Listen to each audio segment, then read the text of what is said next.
Cryptococcosis. Cryptococcosis is a subacute or chronic infection caused by yeast, termed Cryptococcus neoformans. It is also called torulosis, but it's not commonly used. Produces potentially fatal meningoencephalitis in HIV patients. So it is common among immunocompromised patients. Causative agents, mainly two species, Cryptococcus neoformans and Cryptococcus gattii. There are 4 serotypes, A, B, C, and D. About neoformans, Cryptococcus neoformans. It is a round or oval budding yeast. Round or oval budding yeast. So that's how it replicates. Size, usually 4 to 20 micrometer in diameter.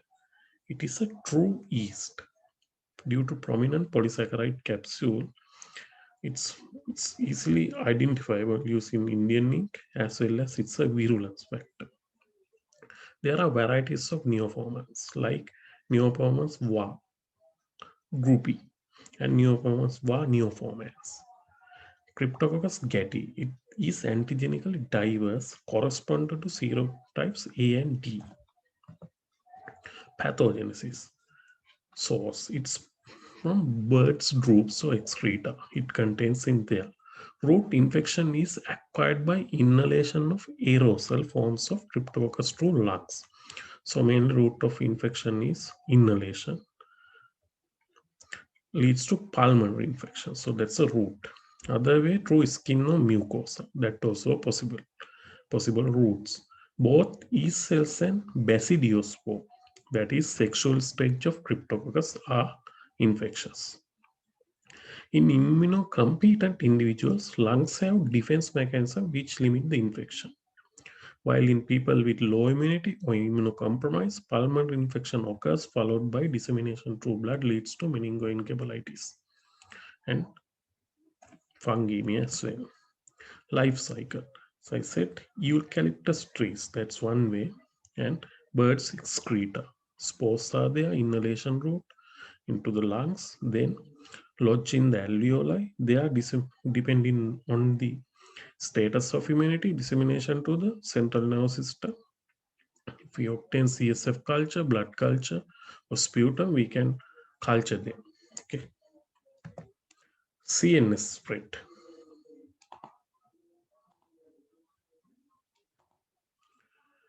So CNS spread has ability to cross the blood-brain barrier. So that's there. The cells migrate directly across the endothelium or carried inside macrophages as Trojan horse. Troy. Present as discrete nodules. It is termed cryptococoma. Virulence factors. Its main, as I said earlier, its polysaccharide capsule is antiphagocytic. Inhibits host local immune responses. Able to make melanin, produce an enzyme called phenyl oxidase. It breaks down caffeic acid to melanin. Other enzymes like phospholipase and urases, they excrete. Risk factors.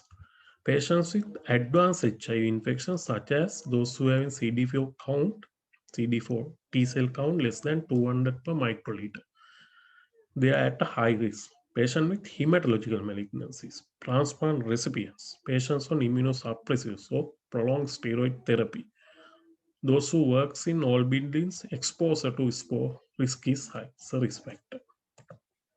Clinical manifestations.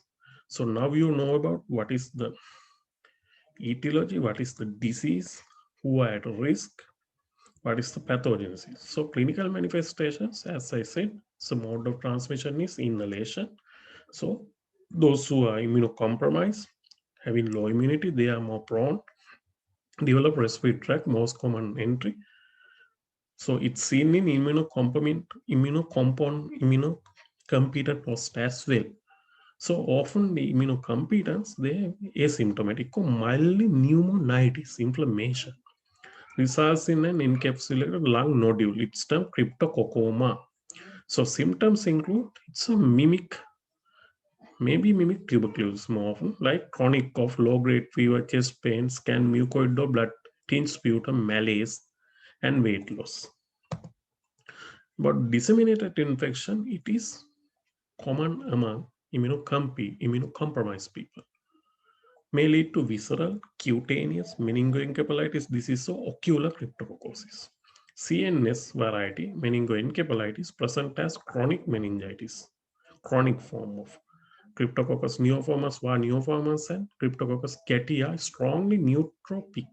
They disseminate from primary pulmonary site to CNS, central nervous system. Infection may extend to the brain, forms massive lesions or mucoid cyst, leads to cryptococcal meningoencephalitis or meningitis along. They invade the leptomeninges. Signs and symptoms: headache, fever, meningismus, loss of vision, sensory and memory loss, and seizures. It, as I said, mimics tuberculosis and other chronic type of meningitis seen in HIV infected patients with acquired immunodeficiency syndrome. Visceral cryptococcus or osseous cryptococcosis bonds simulate tuberculosis and cancer. We have to differentiate. Leads to osteolytics of bone, leads osteomyelitis. Uncommon, but it's a severe, terrible infection acquired by hematogenous spread via blood, lungs, blood, from a self-limited pulmonary or lymph node localization, or originate from contagious skin lesion, that is cutaneous form, then it's flow to skin and soft tissue and ultimately reach the bones. Cutaneous variety results from hematogenous dissemination of infection, that is, patient has acquired through the lungs, then spread via the blood to the cutaneous or primary cutaneous lesion following inoculation of the fungus into skin. Primary cutaneous variety. Primary cutaneous lesion following inoculation. Lesions may be papules, acneiform-like, pustules, or subcutaneous abscesses may ulcerate. Ulcers may multiply and resemble carcinoma. It's a chronic form, so people think it's a squamous cell carcinoma in the skin, commonly caused by neoformans species. Ocular variety, patients develop keratitis, papilledema, scotoma, chorioretinitis, and ocular palsy. Leads to visual loss. Laboratory diagnosis. So then clinical features suggestive, then about immunohistory, it's very much important. Risk factors, everything. Then specimen collection based on the site of the infection. We do, if it is pulmonary or respiratory symptoms, we do sputum. CSF, if we have meningitis, blood, think of fever, skin scraping, and for the cutaneous variety. So microscopy, we often do negative staining. That is termed negative staining because we don't stain the capsule. So it is India-Incan or nigrosin stain. There are modified varieties. If you keep in India ink, that's fair. Demonstrate the capsule. Appear as refractile, delineated, clear space around the cells.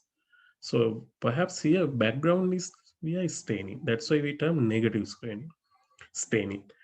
Drawback in the ink is less sensitive, but it is highly specific. KOH preparation used for the sputum. Gram stain reveals gram-positive body knee cells surrounded by halo clear area reveals capsule. So this is the halo. So this is halo that is appears the sky-like. So it's there. Gram stain like spherical gram-positive and negative staining. Background is black. Indian ink is black color. So the capsule and the cell we can see as a halo when look into the microscope. Other stain there are musicarmine, Mason Fontana stain, and Alcian blue stain. We can demonstrate the capsule, Alcian blue stain. Culture. We can do saburated dextrosega. Plates are incubated at 37 centigrade. Blood inoculated in biphasic blood culture bottles. That is two phases, one in liquid, other in solid phase. Colonies, mucoid, creamy white colonies. So it's culture on SDA. Other media, there are inositol lega with chlorombenicol, inhibits candida growth, and it's allowed, but it takes 3 to 5 days. Do not produce hypo, pseudohype. Hypo, pseudohype is not produced like candida. There are niger seed agar, caffeine acid agar, and bird seed agar. So there are other seed agar, bird seed agar, which we can, and then assimilation test.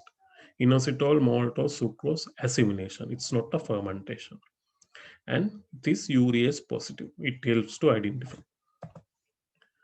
Mouse pathogenicity test, it's inoculation of colonies in mice. It's field in human, intracerebral or intraperitoneally.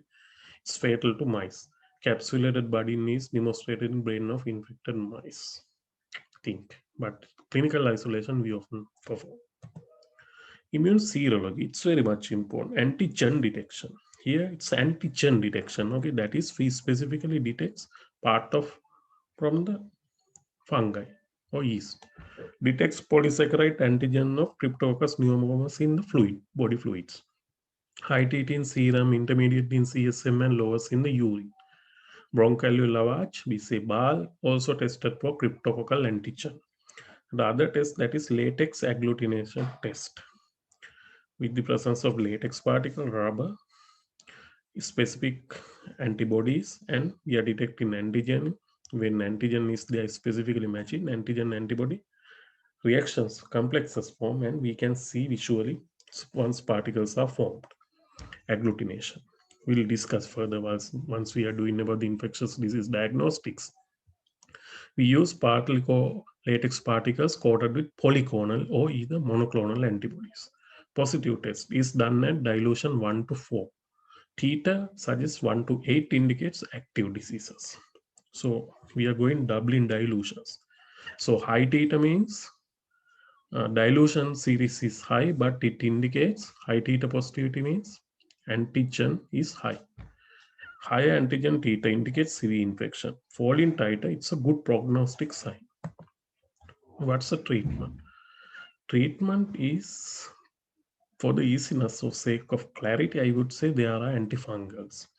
But it's depending on the clinical presentation, we would classify them as Cryptococcus with immunocompetent host and HIV infected or immunocompromised host.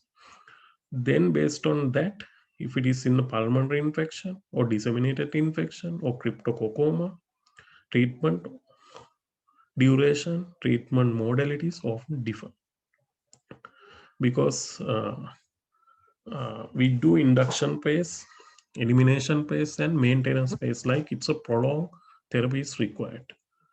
So often patients with HIV who have cryptococcus meningitis, prognosis is poor.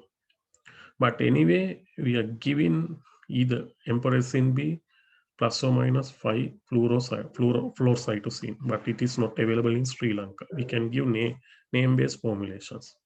There are the meconazole, ketoconazole, keratoconazole, itraconazole, fluconazole. We often give voriconazole, and iconocand is like capsofungin. It's very much helpful to eliminate this, and micafungin and anulidofungin. It's like antifungals we give, but we don't expect in this level about therapy. I mean, you have to know what is what we use, but you can refer book when if you encounter real time scenario to maintain. There is IDSA guideline of in International Society of Infectious Disease guidelines are specifically late for Cryptococcus neoformis infection. Thank you.